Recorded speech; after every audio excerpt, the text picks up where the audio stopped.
Refrigeration guy. We're going to video this. Refrigeration guy. Yeah, I got one video up now. I just started the YouTube channel. This will be my second one. Of course, my editing takes me a little bit longer because I'm not a very good editor. Oh, that's awesome, man. Good luck to you. Yeah. So you can check us out there. See you guys later. And you can still learn and have your breakfast at the same time. There you go. All right. Thanks, guys. Bye. Okay, so again, I've been in the refrigeration business for about 37 years. I've worked on everything from 250 tons of cooling down to boat refrigeration, ice machines, any of those things. So I do have a little bit of knowledge in this field. We'll get started with my little presentation here. What is refrigeration? Refrigeration is actually the removing of heat from an area or substance to lower the temperature. So you're not necessarily cooling anything down as much as you are as removing the heat out. The point of me saying this is because if you put in, say, food straight off of the stove or food that hasn't been cooled down after you cooked it in your refrigerator or your freezer, if you bring it home from the market, it takes it much longer and puts more of a load on your refrigeration unit to pull that excess of heat out. Fresh meat in grocery stores stays typically around 28 degrees, so that's where it starts out at. Cooked food, obviously you know it's hot. You should leave it out for a few minutes and give it time to cool before you stick those in the refrigerator. And it cuts down on the amount of frost and ice buildup in your refrigerator when you do those things. So that's basically what refrigeration is. A few properties of refrigeration, things you might want to know. If the pressure goes up, the temperature goes up. If the pressure goes down, the temperature goes down. Those two things go in hand in hand. And that pressure is your refrigerant pressure. So if there's no Freon in the system, the pressure is low, it's very cold in there until all the Freon runs out. Then you have no more cooling because you have no ability to remove that heat anymore. Some things that's just fun facts. At negative 42 degrees Fahrenheit, you can carry propane in a bucket like water. For 134A, which I missed on this slide, it's actually negative 15. So if it was negative 15 degrees outside, we had a bucket of R134A, you can just carry it around just like water. Refrigerant has a boiling point just like water, and the boiling point on those refrigerants, that's where they're at. Or propane, which is now a refrigerant, our good federal government has opened it up, so you can buy a unit and its actual refrigerant in there will be propane. And it's very safe, by the way, it's not anything like you think. Just a couple of pictures of our beautiful marina, the sunset that we have here. What it looks like in the summertime or in the fall of the year. That's from the back of our boat, the saddle up. There's a couple of clowns that hang out with us on the boat. That's Gus and Dietz. They are trained, highly trained dogs for attack of pirates. So if you try to get on my boat and you have a parrot on your shoulder or a peg leg, they're not going to let you on. Leaks. That's the most common problem with refrigerants, and especially with Freon on a boat, because we got so much movement on a boat, things come loose. And this is a picture I took on a boat that I fixed about a month ago over in Pier 32. These are some connections in here for the refrigerant piping, because he has a sailboat, so it's a remote unit where the refrigerator's up top, and down in the bilge of the boat is his refrigeration unit. And you can see I typically use soap bubbles. I have a $600 leak detector that'll find leaks, but I can tell you now that for anybody, even the average person, if you're suspecting you got a leak, you can spray a little soap bubble solution on there. If you just mix regular dish soap about 50% to 50%, you can get that soap solution and you can find that leak wherever it's bubbling out. By you finding those leaks, what happens is when you call Coast to Coast Refrigeration and you go, hey Rick, I got a Freon leak and I know exactly where it's at. You just saved yourself about $90 on the service call. Because I don't have to come out and find the leak, you did the work yourself. Again, that's the point of this video and this class today, is to help you guys help yourself to cut down on these costs. Anytime that you can do part of that legwork yourself, then the technician that comes out, he's more than appreciative for you to go, see, there's my leak. Can you fix that? Whether it's a weld joint, a screw joint, flare joint, compression joint, whatever it is, he should have the knowledge to be able to do that for you. I use a set of digital gauges. I'm hooked up here on the sailboat that I just showed you a picture of. 2,250 microns at 134A. I've got him under a vacuum. Now, as I said in one of the previous slides where you can run refrigerant and pressure going up and going down, and their boiling points, water will boil at less than atmospheric pressure. So whenever you pull a vacuum, you want to try to get these vacuums down to around 500 microns, and as you can see, I'm not there yet. That will totally depend on how much moisture is in your system. A lot of moisture takes a longer time to pull a vacuum. A little bit of moisture, we can pull that relatively quick and get that out. That is a killer to 134A. It does not like moisture. It will not function properly for you. It will cool, but then you might notice on the hotter days that you got a little bit less cooling ability, and on cooler days, it might do just fine. So that's just a little thing with vacuums. Marine air AC water-cooled units. I've got a video on YouTube about how to change the filter. This was only a picture I had. I happen to like this unit. I have this unit on my boat, and this area here is where the air filter is located. Now when it's installed in your power boat or your sailboat, it may be more easier, difficult to look at, but go to Refrigeration Guy on YouTube, and there's a video on me cleaning and taking my filter out of my boat and what it takes to get it out of an aft cabin motor yacht. These videos are not detailed to each specific boat that's there, but it should give everybody a good idea. Not only that, this class is also for the average homeowner or business owner. In your house or your apartment or your business, obviously airflow is the key. If you got dirty air filters, you can't get air exchanges back across the evaporator coil. And that's what's important, especially when we're burning electricity. So like in your home, you're burning electricity to stay cool in the summertime or warm in the winter, depending on the situation, and your filter's dirty, you can't get those air changes. You've now slowed that down. There is a calculation on how much air goes across these coils, and without going into a real depth idea about airflow, the most important thing that you should take away from this is keep your filter clean. I recommend checking them on a 30-day notice. Every 30 days, put it on your phone, put it on your calendar, whatever you got to do. Just take a flashlight and look at it. If you can see good light through the filter all the way, then you probably don't need to clean it. But if you can't see good light through it, you probably need to either clean it or replace it. Now, most home systems, you're going to have a filter that you can throw away, that you can purchase at Home Depot, Walmart, any of these stores have them. And there's a wide variety of filters out there. Again, I encourage you to look at my YouTube channel, and that will give you a little bit more of an idea on filters and what they mean. The key thing is, though, is to get those cleaned and changed as often as necessary. My boat, it just happens to be about every 3 months. I have a sponge type filter media, and it takes it about 3 months before it gets enough dirt in there to cause a problem.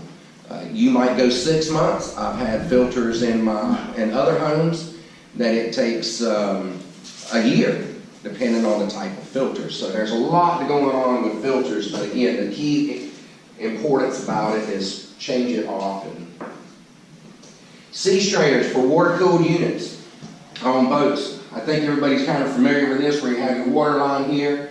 You have a seawater pump that's pumping water up out. It runs through a strainer. It cools the condenser, or cools that refrigerant from hot gas back down to a liquid before it starts its cycle again, and then that hot water or warm water is dispensed overboard. I've had people come by my boat before and go, "Why does your bilge always running?" Well, it's not my bilge, it's my air conditioner that's running and dumping that water overboard to cool that refrigerant. The important thing out of this slide is to keep these strainers clean. We all know that if we have inboard engines or something that's water cooled on our boat, that we have sea strainers to keep grass and different things out of the actual component, and that stuff gets clogged here in the sea strainer. Again, these things have to be checked regularly. In my case, again, it's about every 3 months. I put everything on a quarterly basis. I change my air filter, I check my sea strainer. Now I know I got a good clean system. I'm not going to be using excessive energy for this thing to run for long periods of time to keep it going. Then there are air-cooled units. Now, air-cooled units are usually not on boats, but they can be, depending on the size of the boat and the situation that they're in. application. The condenser, this thing, if it was flipped around, you have your compressor, your module that actually runs your compressor, and then you have your condensing unit. These quick connect lines run off to wherever the evaporator may be in that situation. But the same thing, this condenser does not have an air filter on it. It has to be clean. They work really good with little brushes you can brush them off with, all sorts of things that you can do to clean them. Water is typically the best. That's usually not the case in a boat application. But for your home or business, outside, like air conditioners you may see around this building, outside, your condensing unit that's out there is sucking air from outside in that condenser and expelling the hot air out the top of it. Well, that condenser itself, because it's pulling in pollen and grass and whatever dirt is in our air, it eventually will get plugged up. The same thing, now condensers outside in your home or business, you can use water. A standard garden hose works good. You may hear technicians tell you about different chemicals that you can put on them. I don't advise chemicals at all. Most of the chemicals leave a residue on the aluminum for number one. Some of them are acidic base, so the acid will kill your plants that are around that and grass that's around it. And it just deteriorates that aluminum much faster. Now, I have used chemicals on ones that have not been washed in, say, 5 or 6 years where they're pretty plugged up. But you got to remember, this thing looks like a radiator on a car. It's a certain thickness based on the size of the unit.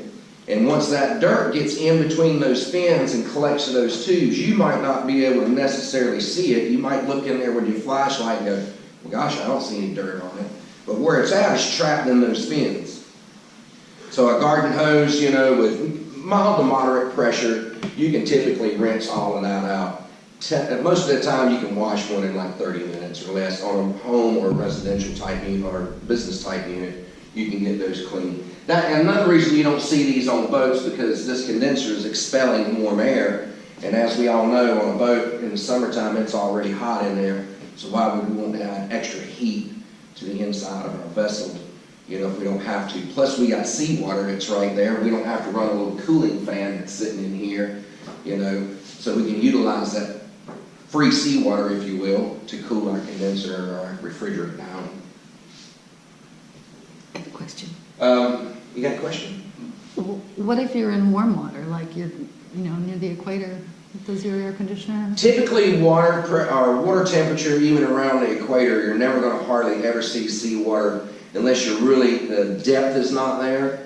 On average, seawater never gets really colder than 53 degrees. Now, obviously, if you're in Alaska, you can see 46-degree water.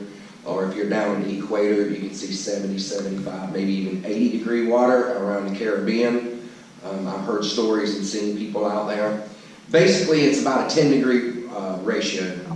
So from the temperature that's coming in, so if you say you had 70-degree water coming in to cool your refrigerant, that refrigerant's going to be much hotter than that. That refrigerant's going to be around 120 degrees on average, at least 120. And so as that 90-degree water or air or whatever it is in your application goes across there, it's still enough. We got that 10-degree difference. Okay. We can drop that hot gas that's inside of the condenser down to a liquid, and that's what we're looking for in a condenser. This next slide will show this a little bit more. I won't go over it a whole lot, but the next slide is a little bit difficult for most people. If you've got any kind of background in refrigeration, you'll understand it perfectly. This is a heat pump system. A lot of people don't really understand heat pumps, so I thought I would throw this in here. This is basically like a residential or home unit. Sorry. He said, I don't know about this refrigeration stuff. So basically in a heat pump application, all we're doing is showing the flow of refrigerant. So you got your compressor here that's discharging hot gas out that runs into the bottom of this whole valve, which has 4 lines, or 3 lines on it rather, or 4 lines, that move that refrigerant where we decide for it to go. Now in this particular case, it is in the air conditioning cycle, and I know this because I've done this, but our hot gas comes in here, runs out through this top of the port of your reversing valve, runs through the condenser, condenses down to a liquid, comes back over here. There's a metering device that got cut off in my slide presentation. This should be cold liquid now. Comes in through the indoor coil inside of your home, or it could be on a boat if you got a large enough vessel. And as the warm air from the house passes across that cold coil, that's how we condition the air to cool your home or business. And then that cycle continues on, runs through the valve just as a bypass, and hits the return port, or what's called the suction side. This little portion down here is the actual operator of everything. There's a little bit of gas that bleeds from each side of this valve, depending on what we ask it. So when power is applied down here, usually in residential and home applications, it's 24 volt AC. It moves this plunger that allows to push this black plunger inside of the reverser valve in one direction or the other. And that's just a basic heat pump system. Some people think they're very difficult. A lot of people don't understand them. In a residential or business application, they will have a defrost cycle, so there's a little bit more involved in that. Depending on your area, if you're in really cold climates, there's a lot of things for heat pump, but they're very beneficial for home heating use. In fact, in my boat, I have a heat pump. So I can run either or. And they're very efficient on boats for the simple factors. Our water temperature here in the San Diego area is pretty consistent between, say, 53 degrees and about 68, 65 degrees. And that's perfect for a heat pump because we're extracting the heat out of the water using refrigerant, and then we're dispelling our heat back into the water when we're in an air conditioning cycle. So in that water temperature being consistent, unlike if you were in Montana as opposed to, say, San Diego, where the temperature variance is so much greater one way or the other. But it just kind of gives you an idea that, you know, heat pumps are really not all that difficult. It's just another cycle or another way for refrigerant to pass through the system in one direction or another. There's some safety precautions, always and forever. I've been doing this, like I said, for 37 years. November will be 38 for me. And trust me, I do these things. I've seen guys injured very, very badly with working with refrigerant. You always, if you're going to use Freon, if you're going to add Freon to your system, nowadays you can go to AutoZone and pick up a one-shot can. Trust me, it only takes one time. That refrigerant on a warm day is very high pressure. It'll put your eye out quicker than you can think. And it happens more than you would actually believe. And always, if you're looking on things or working on things, check for the live power. Make sure before you do something, you put your meter on there, you see if you got voltage or don't voltage before you start moving around in it. It's just a good idea. Although 12 volt DC won't kill you, it'll make you say something ugly, I promise. Okay, and then you can't breathe refrigerant. Used to back in the 90s, early 90s, we had a bunch of kids in North Carolina where I grew up at. They were taking trash bags, putting it over air conditioners, bleeding the Freon in it, sticking it over their head and huffing Freon. Well, they really won't do anything because it doesn't make it high. Refrigerant displaces oxygen. So you might as well put your head in a paper bag anyway, because all it's doing is displacing oxygen. Back in the late 80s, I was actually knocked out for probably about 3 to 5 minutes. I was in a big motor room in a grocery store warehouse where they supplied groceries to other stores. Had a huge refrigerant leak, and before I could walk from here to that back door, I could pass out.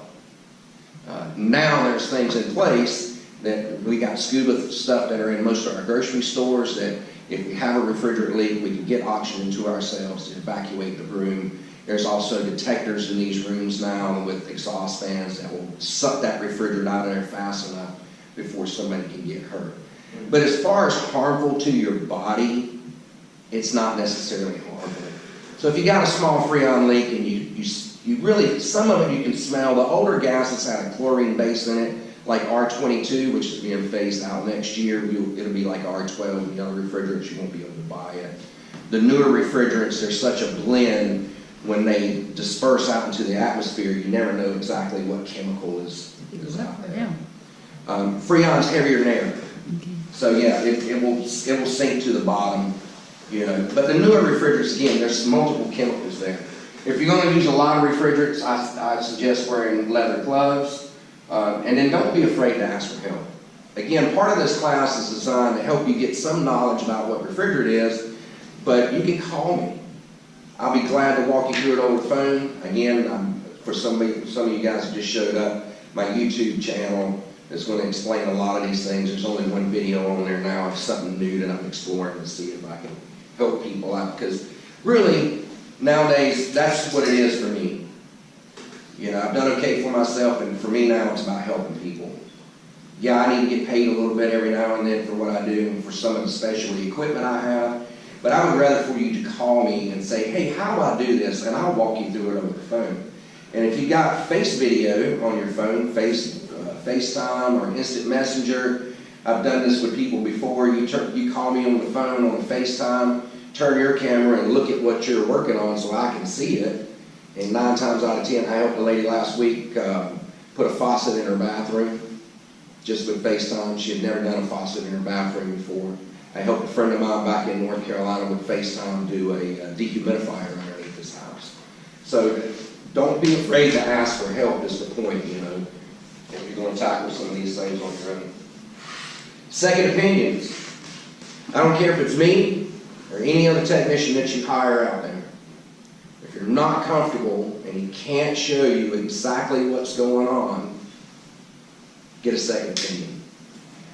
I opened Coast to Coast Refrigeration the 1st of January. One of my first service calls I got was right here in Chula Vista Marina.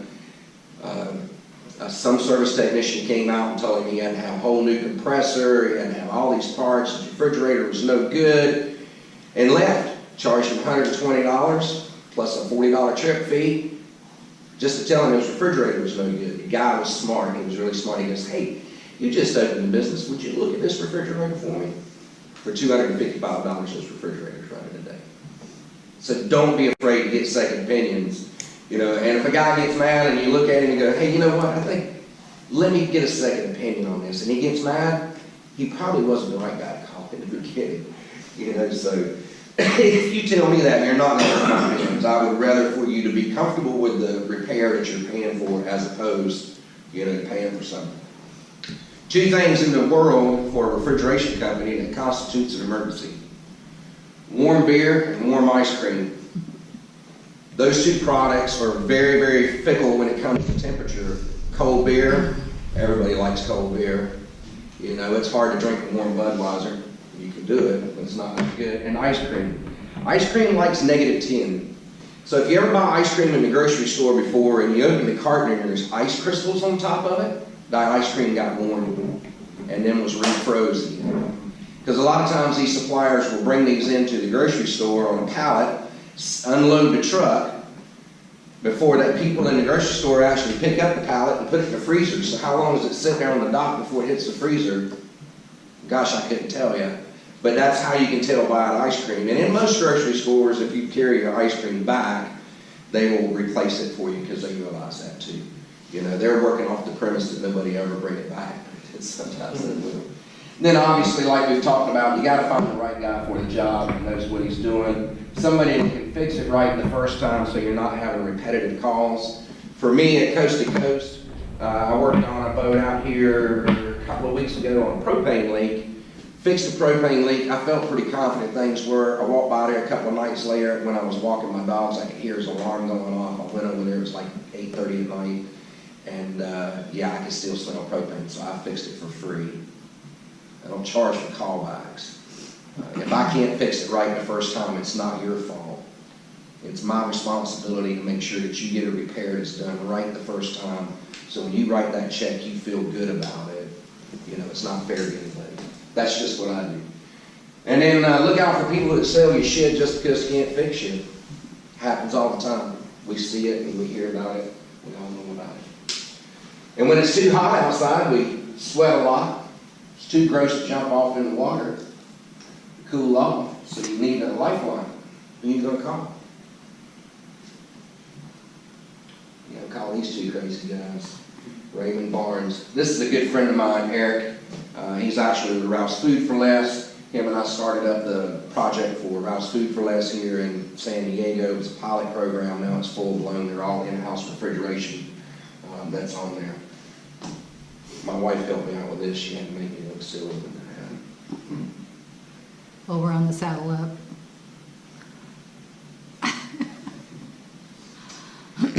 One of my things, when I started this boat venture a little over a year ago, I named my boat Saddle Up.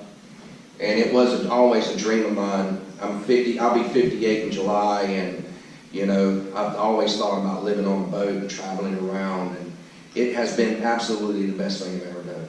Have I had my trials and tribulations of living on a boat, water leaks and being cold and all the other things? Absolutely. So my new thing is to saddle up and follow your dreams. Don't ever give up. I know we hear that constantly through different things, but I'm living proof of it. I'm having the time of my life. I'm not making any money, but I am having the funnest time of my life doing this and being able to promote not only my business, but be able to help people out. And we take our boat out, I wouldn't say often, but as often as we can. We're going out next week for a little day trip. But yeah, if you got dreams and things, I know you guys got boats, and you know, if you're thinking about starting up your own business or something, the only thing I can say is go for it. For less than $100, you can start most micro businesses. You just have to have that attitude to keep going. That's us, Coast to Coast Refrigeration. We serve everything in San Diego Bay. I got still my North Carolina number. I'm licensed in California as a contractor. I'm licensed in the state of North Carolina as a refrigeration contractor. I try to do everything as legal as I can. Like, you'll find some other guys, and California cracks down on it harder than North Carolina, but be sure, all this goes back with finding the right person. Be sure that you get somebody that's qualified, and that the statement is qualified, and they're doing the right job.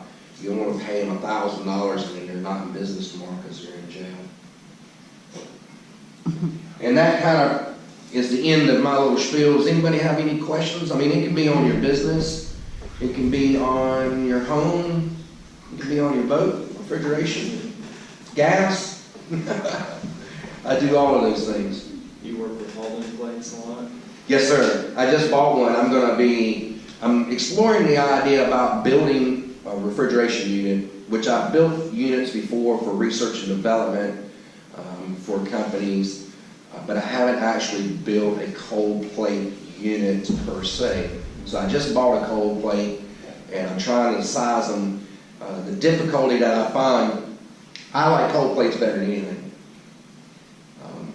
They're superb. And when you run the cold plates and everything's cold in there, the unit shuts off and can be off for hours, you know, before you have to bring it back on again. And that's the beauty, because again, power consumption, especially on a boat, is a real issue. If you're in a sailboat at sea, a lot of sailboats, depending on their size, again, you know, these things are different. You may or may not have generators, so you're working off of your batteries or solar or whatever. And so you need things to cycle off and on and not run continuously on those. So cold plates work really good. I'm not familiar with a cold plate. A cold plate, I got one out in my truck. It's just a plate that liquid refrigerant is fed through at a very high rate. In a regular evaporator, it's usually only about 2/3 of the way full of a liquid, because it needs that room to expand off because warm air. A cold plate, not necessarily true. A cold plate is almost 100% filled. Maybe the last pass in it might be, you know, what we call saturated, part liquid and part gas. But basically, it's full of liquid. So that thing, again, remember, like 134A, its boiling point is -15.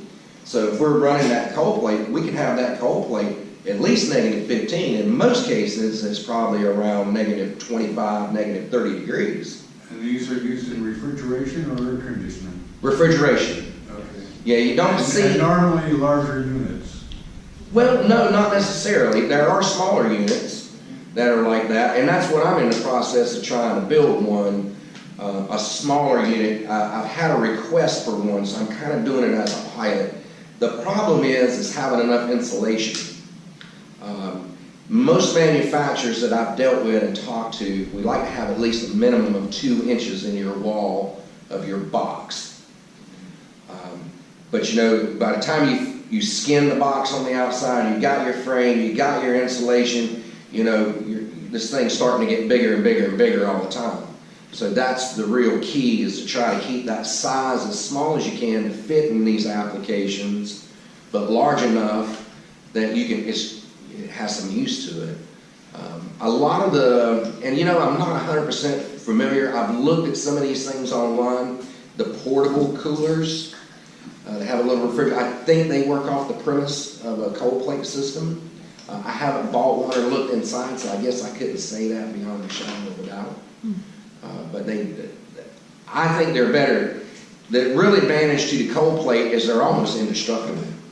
Yeah. If you got real good tight refrigeration connections everywhere, and you're taking care of the condensing unit side of it, they're basically indestructible. One of the problems with the evaporators, just like on my boat and a couple of boats that I've worked on, they get a buildup of ice inside and people want to get the ice out. I just got one I worked on here recently, and the poor guy went in there with a steak knife to kind of scrape some of the ice out, and whoosh, now he's out of the refrigerator. And I can fix those depending on where that puncture is at. In his case, I could fix the puncture, but he didn't realize he had punctured it, so by the time he ran out of gas, the thing defrosted, the water filled up the evaporator, turned the compressor on, that's it. So now he's out of evaporator, his compressor's no good. At that point, you might as well buy a refrigerator. Yeah. So that's the problem with the evaporator plate type. We could talk about that in just a second, because it's kind of true on a cold plate. Cold plates are a little more forgiving because they shut off and that plate stays cold for so long. So your frost buildup, if you're not just leaving the box open all the time, your frost buildup goes away relatively quick because your product in there is removing that heat and keeping that thing warm. Now, evaporators, on the other hand, there's no defrost to it. So every one of them, just like on my boat, it just happens to be about once a year, I have to pull all my product out of my refrigerator, put it in a cooler, thaw my refrigerator out, and mop up all the water and all the spilled ketchup and everything else that gets in there, before I can put my product back in and put it on the line. That's why, like in household refrigerators, the big ones that you see that they sell at Home Depot or wherever, they actually have a defrost cycle and a heater inside of them. You can't really get them on like a dorm room refrigerator you were talking about earlier. They're just too small. It's not really, it's not an application where you can put a defrost cycle to it. The dorm refrigerator, that's pretty much maintenance free, isn't it? Pardon me? It's pretty much maintenance free, the dorm.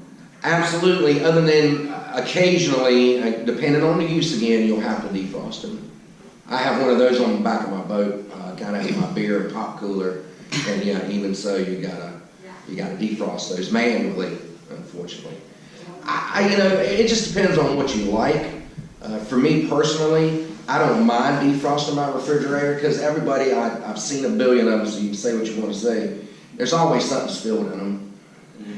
Food sloshes over, like I say, the ketchup bottle leaks. So when you defrost it, it's a perfect time to clean that out of there because there's a lot of bacteria that grows in these things. It's nice and dark in a refrigerator. It's nice and cold in a refrigerator. And if there's anything in there, any kind of yeast whatsoever, it will grow. Ice machines the same way. I will not eat ice out of a 7-Eleven or any other convenience store because they never clean their ice machines. And I've been inside of them where it will make you puke, the stuff that's inside of them. And all this, again, is just maintenance that these people could do on their own, but trying to educate people to do that is a different story. And that's why I'm doing these classes, is to help people go, hey, you know what, maybe I need to defrost